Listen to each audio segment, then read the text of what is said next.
आ headline ना प्रायोजक छे पतंजलि हनी, प्योरिटी के 100 से अधिक पैरामीटर्स पर 100% खरा। पतंजलि गाय का घी, माँ का भरोसा, प्यार से परोसा।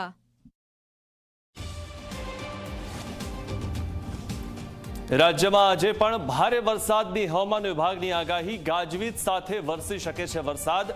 ગઈકાલે વરસાદના કારણે ખેડૂતોને મોટા પાયે નુકસાની વેઠવાનો આવ્યો વારો।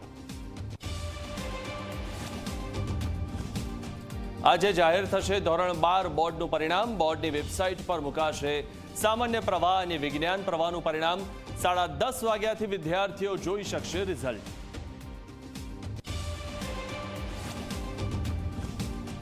રાજકોટના કોરાટ ચોક નજીક અકસ્માતની ઘટના, ટ્રકની અડફેટે વાહન સવાર સાસુ વહુનું મોત। તો બનાસકાંઠામાં ઇકો ગાડી પલટી મારતા એક વ્યક્તિનો જીવ ગયો, 6 લોકો ઘાયલ।